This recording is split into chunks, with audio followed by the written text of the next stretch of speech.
Fargo, the new virtual assistant from Wells Fargo, makes banking faster and easier. Like this. Fargo, what's my checking account routing number? And this. Fargo, turn off my debit card. And this. Fargo, what did I spend on groceries last month? And that's just the beginning. Do you, Fargo? You can. In the Wells Fargo mobile app. Learn more at wellsfargo.com/getfargo. Terms and conditions apply. Your mobile carrier's availability and message and data rates may apply. Wells Fargo Bank, N.A., member FDIC.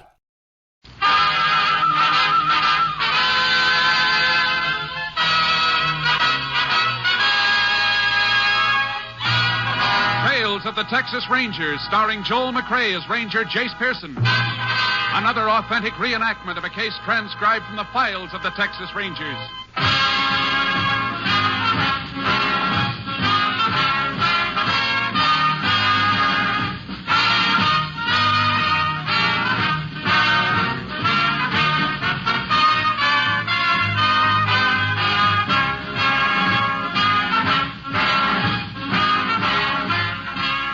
Names, dates, and places in the following story are fictitious for obvious reasons.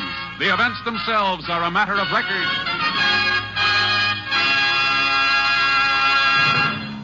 Every day, Monday through Friday, there's top entertainment all day long when you set your radio dial to NBC. Listen for Double or Nothing, and you'll hear one of radio's funniest quiz shows. Yes, Walter O'Keefe consistently comes up with great comedy entertainment Monday through Friday on Double or Nothing. Listen and you'll agree. And then there's the program with a heart, Strike It Rich. The grand entertainment that Warren Hull brings you every day on Strike It Rich is just what the doctor ordered if you suffer from the housework blues. From Chicago, Tommy Bartlett brings you Welcome Travelers and interviews with the many interesting guests who each day pass through the Windy City. And for more fun, listen for Bob and Ray, those two zany comics. Then there's Music and Charm with Dave Garroway. So remember, every day, Monday through Friday, chase your blues away with the wonderful daytime programs on this station of the NBC Radio Network. And now, here's today's Tales of the Texas Rangers.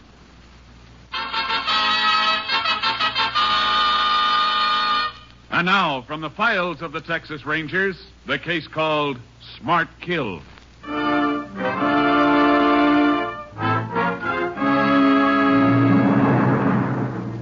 It is approximately 11 o'clock on the evening of May 14th, 1939. In the small South Texas town of Carville, Mr. and Mrs. Edward Woodley have been spending the evening at the home of friends.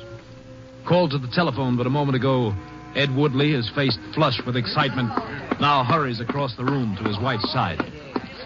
Amy, I just... Martha. I thought that... Yes, dear. Martha, come on. We got to get out of here. Ed Woodley, have you taken leave of your senses? Here, I picked up your coat and purse. Quick now. Land sakes, Ed. I'll Amy, explain I'll in the call car. you. Good night, Tom. Call you tomorrow, John. The world's this all Never mind. about? I'll explain in a minute. In this side, Martha. I'll push over. I'll drive. Well, I never... Ed Woodley, what's the big idea of running out on Amy's party that way? Heavens, what will everyone think? I think I did right in not busting up the party. Well, you certainly didn't help it any. Now, would you mind telling me why you made such a spectacle of yourself and why you're driving this car like a maniac? Martha, that phone call was from Sheriff Fuller. He said our feed and grain company's on fire and burning like fury. Oh, no, Ed. That's what he said. Look off there. You can see the flames in the sky now.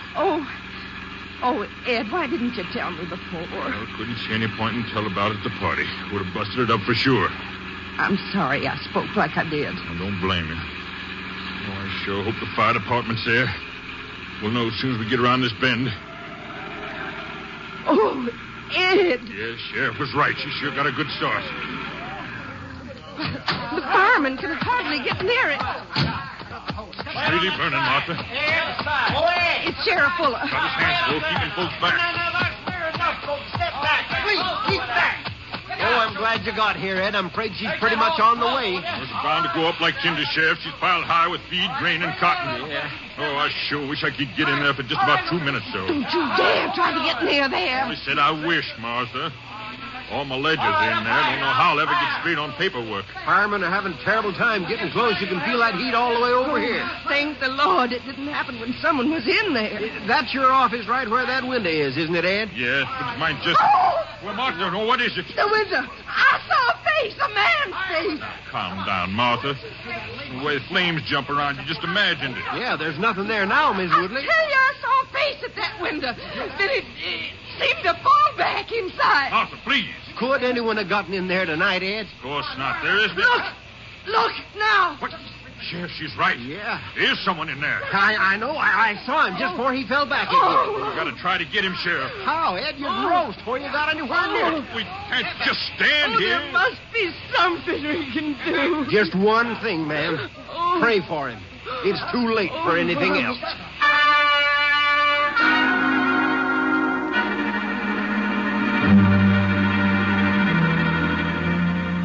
The roaring fire raged far into the night, completely destroying the feed and grain building. Sheriff Fuller, suspecting criminal intent, asked for the help of the Texas Rangers. Ranger Jace Pearson was assigned, arriving at Carville the following morning. He and Sheriff Fuller went immediately to the scene of the fire, only to find a good many curious townsfolk already there. It's a good thing my deputies were out here all night, Jason. Folks just wouldn't stay away. Morbid curiosity, Sheriff. According to what you told me, the body should be right around here someplace. Yeah, just about. Well, let's just... Over there, Sheriff. What is it, Jason? What we're looking for? Or what's left of them. Good Lord. That's awful. Fire's a pretty awful thing. Hey, watch where you kneel, Jason. Hard to tell what's burned through and what's still solid. Yeah, I know. Fire did a real thorough job. It's not going to be easy getting an identification on him. He's too far gone. I was afraid of that. A fire like this didn't just roar up in a minute, Sheriff. It took time. If this fella, whoever he is, wasn't drunk or hurt, why didn't he get out? I never thought of that. I want to see the front and back doors, Sheriff. Sure thing. This way, Jason. Here's the back door right here. Sure not much left of it. Well, this helps. Padlock, huh? Yeah, a big one. Locks from the outside. Still locked. Let's get to that front door. Over this way. Be careful, Sheriff. A lot of these spots still hold their heat. Yeah, I know it. The front door should be about here someplace. This is it. Look at it, Sheriff. Another padlock. This one locks from the outside, too. Well, I guess that answers your question of why he didn't get out. It sure does. It couldn't have been an accident. He was put in here. That makes it murder with malice, Sheriff. That figures. Well, what's the next move? Right now, there's only one important thing. Identification of the body. As soon as the JP's through with him, we'll have an autopsy performed. Sure not much left of him to work with. I know. Maybe his teeth will tell us something. Yeah, but that'll take some time, Jace. We won't be just standing idle in the meantime, Sheriff. There's a lot of work to be done. A lot of work.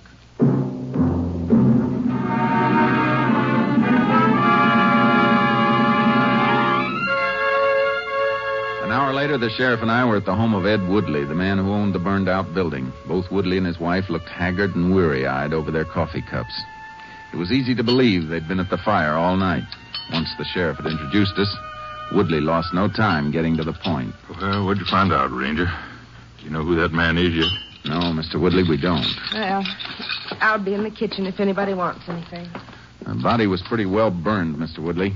Going to be hard to identify. We can use your help. Have you got any idea who he could be or how he got in there? No, not the least idea in the world. Was the building always kept locked at night? Always, Ranger. From what I could see, there are just 2 doors. How many windows? 2. Well, they looked burglar-proof to me. They were, but not fireproof. You own the feed and grain business by yourself, Mr. Woodley? No, Sam Taylor's my partner in the business. He's got that foreman that joins mine. I see. Mr. Woodley, who else besides yourself has a key to the building? Why, there's only 2 keys, Ranger. Sam's got one and I got the other. Yeah, this is mine right here. Where can I find your partner? I'm afraid you'll have to wait on that, Ranger. Sam's been on the road for more than a week. He does the traveling for us. I think he's in Dallas now, but he should be home in a day or so. You think, Mr. Woodley? Don't you know? Well, Sam's not much of a hand for phoning me, Ranger. What do you mean? He and his wife, they only been married about a year. I guess you'd call him a kind of lovesick fella. When he's on the road, he does all his phoning to his wife. We'll look her up. I don't suppose I've been much help to you, Ranger. Just can't figure how a thing like this could happen. Be a lot easier to figure later on, Mr. Woodley. After we find out who the man was in the fire.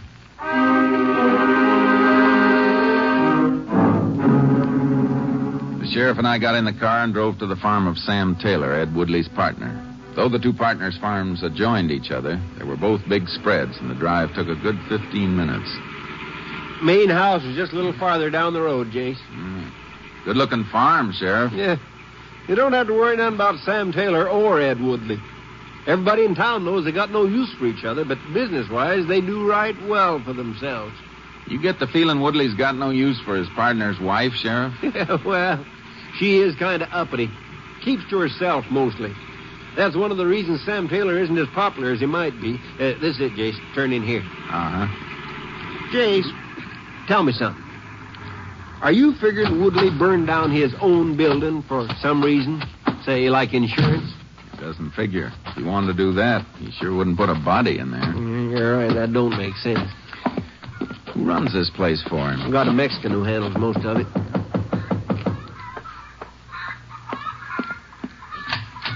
Yes. Oh, Sheriff Fuller. Oh, morning, Miss Taylor. This is Ranger Pearson. Ranger? Howdy, ma'am. Is there something I can do for you? We'd like to talk to you if we may. Of course. Won't you come in? I hope we're not interrupting anything. Of course not. What gave you that idea? I thought I heard you talking to someone. Oh, that must have been the radio. You'll have to forgive the house being so untidy. I haven't been able to get at my housework, what with people phoning to tell me about the fire. Excuse me, I'll just turn that radio on. Won't you sit down? Thank you, ma'am. Now, what can I do for you? It's about your husband, Mrs. Taylor. Mr. Woodley says he's out of town. That's right. He's out of town working while Mr. Woodley stays at home. Can't even prevent the business from burning down. You know that there was a body found in the fire, Mrs. Taylor? Well, so I hear. We'd like to talk to your husband. Exactly where is he now? Well, how could he possibly have anything to do with this? He's in Dallas. Where's he staying? At the Barclay Hotel. Have you heard from him since he's been away? Yes, he called me from there night before last. And you haven't heard from him since? No. That's what we wanted to know. Thanks for your help, Mrs. Taylor. You're quite welcome. Ranger, have you any idea yet who could have started this fire? We're more interested in the man who died in it. Of course. Goodbye, ma'am. Goodbye, Ranger. Hey, Jace. Wait till we get in the car. What were you going to say, Sheriff? When she first opened the front door, did you hear a door in the back slam? I did better than that. From where I was, through the window, I could see a man hightailing it away from the house. Looked like a Mexican. Tall, good-looking fella? Yeah. Arturo Ramirez. He's the foreman I was telling you about. Oh. I wonder what he was doing in the house this time of day. That's what I was thinking. Well, what do we do now, Jace? Run up to Dallas and hear what Sam Taylor has to say.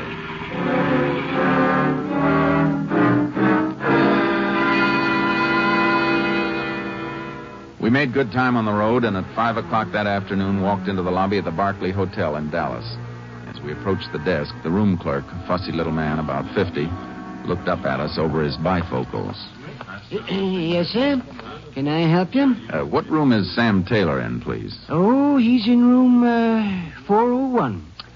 Or was that 403? Just let me check on that, will you, please? You know, Jace, if Sam Taylor had anything to do with that fire, being registered here would give him a pretty strong alibi. Yeah, I know.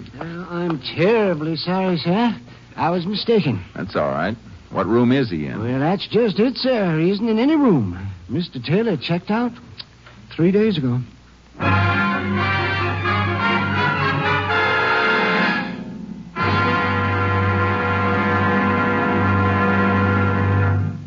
In just a moment, we will continue with Tales of the Texas Rangers, starring Joel McCrea as Ranger Jace Pearson.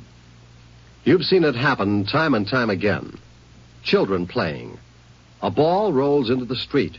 A child rushes after it, full in the path of a speeding automobile. Perhaps the driver stops in time. The chances are he can't. And another tragedy, another accident due to carelessness is chalked up to become a figure on next year's statistical chart of traffic accidents. Let's all keep this year's traffic accident rate as low as possible. Stay within the speed limit. Don't endanger your life by trying to get somewhere too quickly. Better late than never may be a tired old saying, but it's also good common sense. Be alert and careful. every moment you're behind the wheel. Never drive after drinking. Stick to your side of the road and watch for warnings at grade crossings. Remember, it's your life that's at stake. You can't afford to be careless.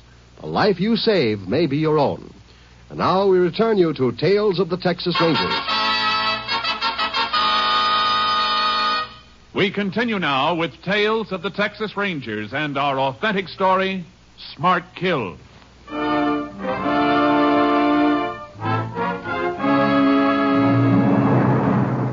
We were fairly sure that Mrs. Taylor had lied about receiving her husband's call from the Dallas hotel, since the record showed he had left there 3 days before.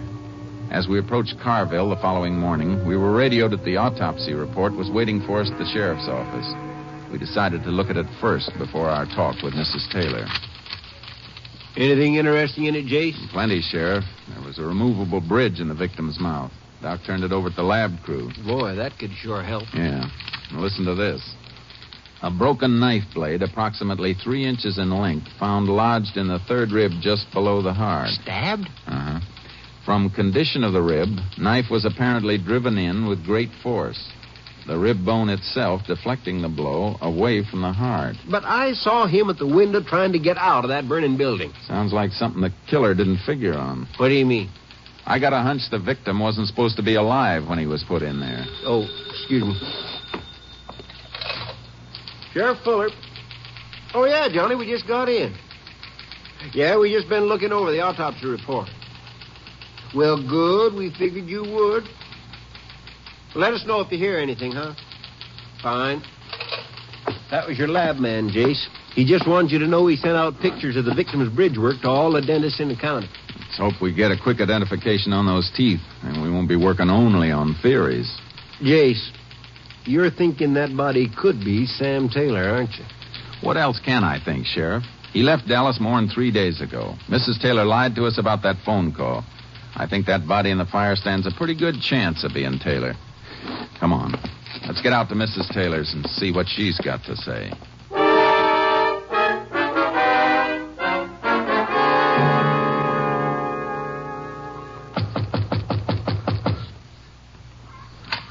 Oh, but good morning, Ranger.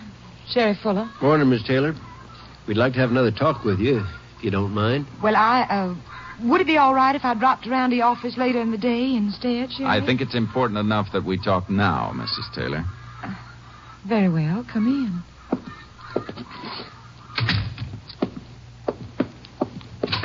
Hey, Becky, where you keep the cayenne pepper? Oh, I'm sorry. I didn't know that you had visitors. Well, that's all right, Arturo. This is Ranger Pearson and Sheriff Fuller. Arturo Ramirez, our foreman. Ramirez? Senores, glad to know you. Arturo's not only our foreman, he also cooks the best Mexican food in the state. He's making enchiladas for lunch. Now, if you gentlemen would care to stay... Oh, thanks just the same, Mrs. Taylor. It's a little early for lunch. Well, of course, you won't be ready for a while yet. Sí, senores. Good Mexican cooking takes a lot of time, you know. It must be started early in the day. Well, if you have no further need of me, I return to the kitchen. Buenas tardes, senores. Mrs. Taylor, why did you tell us your husband called from Dallas 2 days ago? Because he did. Why? We went to Dallas after we left here yesterday. Your husband checked out of the Barclay Hotel 3 days ago. Oh, but that's impossible. Excuse me a minute. Hello? Yes, he's here. Just a minute. It's for you, Ranger. Thanks. Hello, Pearson. They did? Good. Who? That definite? I see. Thanks a lot. That was the lab man, Sheriff. Your deputy told him we'd be here. Dentist about 15 miles from here identified that bridge work. Who was the dead man, Jace? Who we thought it was? Yeah. It's not easy to say this, Mrs. Taylor. What is it? They've identified the man in the fire. It was your husband. Oh, no! Oh, no! I'm afraid so, ma'am. Would you rather we came back at another time, Mrs. Taylor? No, I'll be all right in a minute. I hate to ask questions at a time like this, but there are some things we have to know. But what is it you want? Who's your husband's beneficiary, Mrs. Taylor? Well, I am, of course. Who else would be? I know what you're thinking, that I had something to do with his death. Well, you're crazy, do you hear me? This is our job, Mrs. Taylor. I'll give you something to think about. I'll show you. You want a suspect, do you? You just wait till I show you this insurance policy. There. Read it. For God, read it. Read it. There's a policy on my husband's life of $50,000. And who's the beneficiary on that one? Who is it, Jace? Edward Woodley.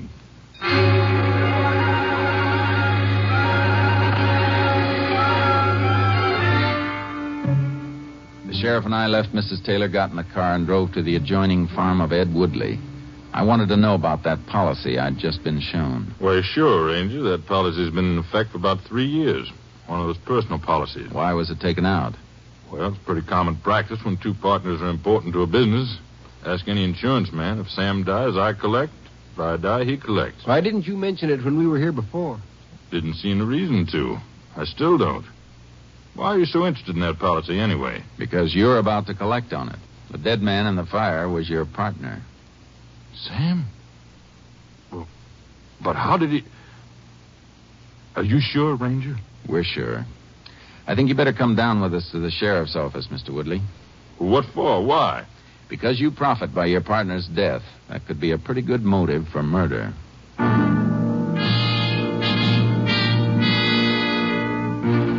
For a minute, I thought Woodley was going to give us trouble. Then, without a word, he got his hat and came along with us. When we got to the sheriff's office, we left Woodley with a deputy and went into the inner office to see Johnny Blanche, our lab man. He was packing the dead man's effects in a cardboard box as we entered. About finished up, Johnny? Yeah, there's nothing much more I can do until I get this stuff to the lab. Hope we didn't keep you waiting too long. Oh, no. I've been making out a receipt for you, Sheriff. I'll just sign it and get along. I see that receipt, Johnny? Sure thing. Here you are. Thanks. Wallet, pen, coins. Anything wrong, Jace? I'm sure I listed everything. Johnny, would you mind if I take a look at that box? Oh, not at all. Everything there? Yeah. Everything you got on your list, but I don't know. Something's... Wait a minute. The key. Where is his key? What key? The one Taylor used to get in the building. Well, there wasn't any key found on Taylor's body. Well, if there wasn't, we got the wrong man sitting in the outer office. How do you mean, Jace? Don't you see, Sheriff? There were only 2 keys to the building, one for each partner. Taylor's is missing. Now, if Woodley were the killer, he wouldn't have to steal Taylor's key.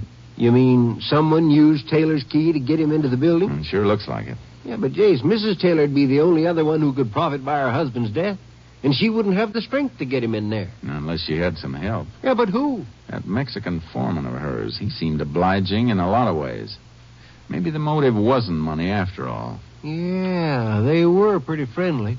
Sheriff, let's you and I pay another visit to the lady who was so broken up by her husband's death.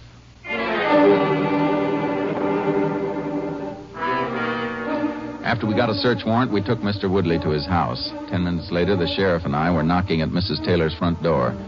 There was no one home. We decided to wait till she showed up. 30 yards from the house was Ramirez's shack. The door was unlocked, so we went in and looked. Jace, this drawer here is just crammed full of expensive shirts. Something interesting here, too. What do you got? Expensive piece of luggage. And look at those initials.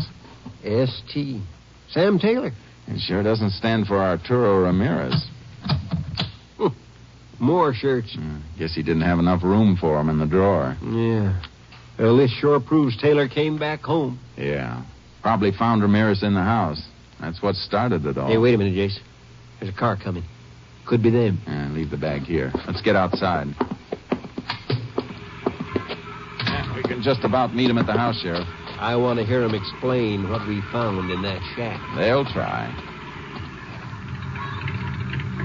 You seem to like it here, Ranger. You visit so often. This'll be the last time, Mrs. Taylor. I'll put the car away, senor. You leave the car right where it is, Ramirez. Get out of it and come over here. See, I come.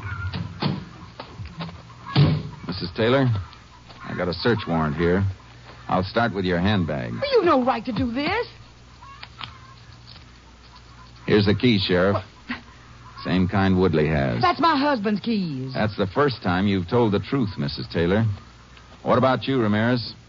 Me, senor? Yes, you. You got an idea where we can find half a knife? Knife? What knife? The one Mr. Taylor was stabbed with. You're crazy. Here's my knife. Yeah. Shiny and new. But how are you going to explain Taylor's shirts and luggage in your shack, Ramirez? I want to hear that. Ramirez, you fool. A $40 bag and a couple of dozen shirts you just couldn't resist. What? I didn't mean to do it. Keep your mouth shut, Ramirez. He started to fight with me. It was her idea to make the fire so it would look like an accident. Ramirez! I won't die for you. I won't. Hold it, Ramirez. No, you let me go, senor. I said hold it. You stupid fool, Ramirez. I can't stand the sight of you. I wish I'd never seen you. You won't have to worry about that anymore, Mrs. Taylor. I don't think you're going to see each other for a long, long time.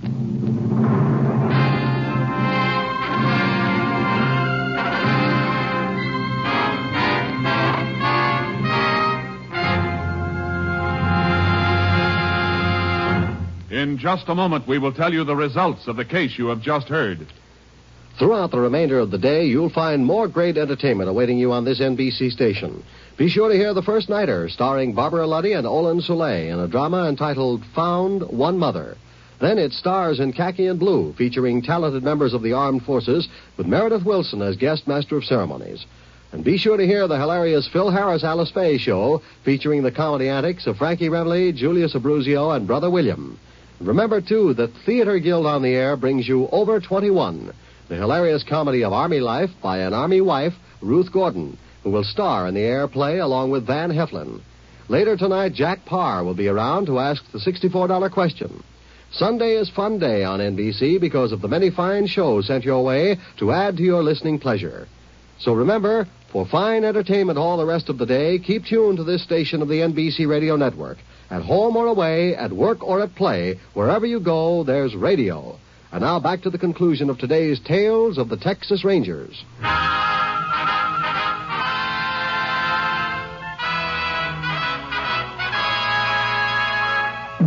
And now, here are the results of the case you have just heard. On July 11th, 1939, Peggy Taylor and Arturo Ramirez were tried for the murder of Samuel Taylor. They were found guilty. Peggy Taylor was sentenced to the women's prison at Goree for 40 years, and Arturo Ramirez was sent to Huntsville Penitentiary for the rest of his life.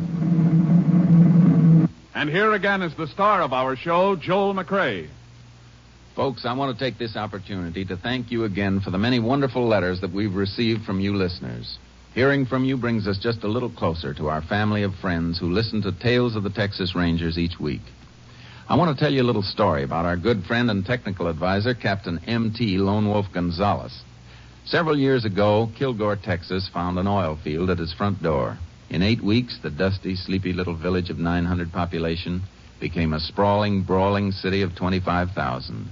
Strangers streamed in by the thousands, and with the good people came the motley horde of confidence men, gamblers, and professional thugs. Soon the honest, hard-working people of the community found themselves at the mercy of these racketeers. Gonzalez was ordered to go in and clean up the community. In his first offensive, he rounded up 500 persons whom he considered undesirable and clapped them in jail. When I asked him how he could tell the good people from the bad, he said, "Well, in those days it wasn't hard at all. I just looked at their hands. If they had working man's hands with calluses on them, I figured they were trying to make an honest dollar. But if their hands were smooth and lily white, I reckoned they weren't up to too much good, and into the who's gal they'd go. Wasn't wrong very often either. So long, folks. See you next week." Next week, Joel McCrea in another authentic reenactment of a case from the files of the Texas Rangers.